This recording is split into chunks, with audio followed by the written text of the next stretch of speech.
जब मैंने इस काम की शुरुआत करी तो कभी मैंने ये सोचा नहीं कि मैं इस काम को करने के वक्त मैं हारूंगा जीतूंगा।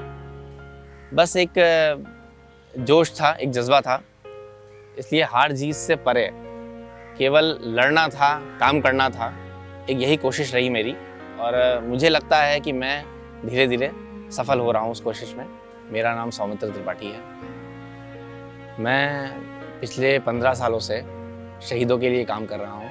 मेरी मुलाकात लखनऊ में कैप्टन मनोज कुमार पांडे जी से हुई, चारबाग रेलवे स्टेशन में। वो एक साधारण मुलाकात थी, मुझे ये भी नहीं पता था मैं किससे मिल रहा हूँ। मैंने उनसे बोला कि अंकल आप फौज में हो, मैं भी फौज में जाना चाहता हूँ। तो उनकी बात में संदेश ये था, उन्होंने पलट के मुझसे ये बोला कि फौज में जाना तो ठीक है, अभी तुम छोटे हो, लेकिन इस बात को भी समझो जो हमारे शहीद होने के बाद या हमारे अधिकारियों के शहीद होने के बाद, हमारे जवानों के शहीद होने के बाद उनके परिवार का क्या हाल होता है, उनके परिवार का कैसे देखरेख होती है, समाज क्या बर्ताव करता है उनके परिवार के साथ। जब मैंने उनकी पूरी बात सुनी तो 11 साल की उम्र में एक बच्चे को ये बातें नहीं समझ में आती। कुछ साल बाद जब मैंने उनकी एक तस्वीर देखी, लगभग 3 जुलाई को एक दैनिक अखबार में, तब मुझे सारी बातें एक एक करके याद आई कि कैसे उन्होंने बताया था कि शहीद होने के बाद उनके परिवारों का क्या हाल होता है और एक शहीद की शहादत का क्या मोल है, जिसको देशवासी समझते नहीं हैं। तब मैंने ये फैसला किया कि हमारे जो शहीद परिवार हैं, मैं उनके लिए कुछ ना कुछ काम करूँगा, उनके सम्मान के लिए अपने कदम आगे बढ़ाऊँगा। तभी से मेरा एक सफ़र शुरू हुआ। 2004 में मैंने एक दैनिक अखबार में एक खबर पढ़ी कि कारगिल के शहीदों को भूल गई राजधानी। जब मैंने वो खबर पढ़ी तो मुझे ये पता चला तब पहली बार कि 26 जुलाई को कारगिल विजय दिवस होता है। जब इस बात को और समझा तो ये पता चला कि 15 अगस्त और 26 जनवरी को हर व्यक्ति आज़ादी मनाता है, शहीदों को सम्मान देता है।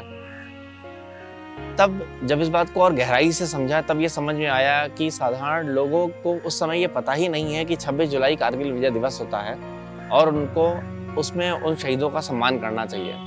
उसके बाद फिर मैंने बोला कि नहीं, मैं इसे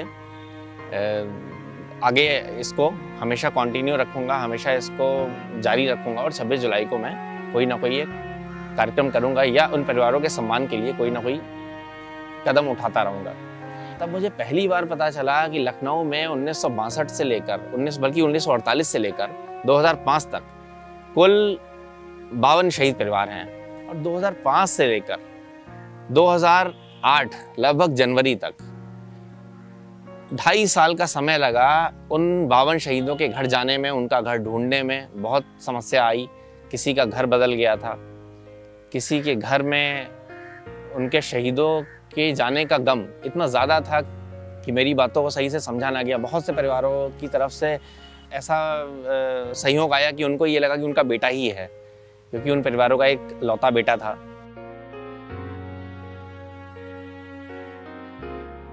वक्त हमें कितना भी रोके, कितना भी तोड़े, लेकिन हमारे इरादे, हमारे हौसले अगर बुलंद हों तो वो कभी हमें टूटने नहीं देते, हमें बिखरने नहीं देते।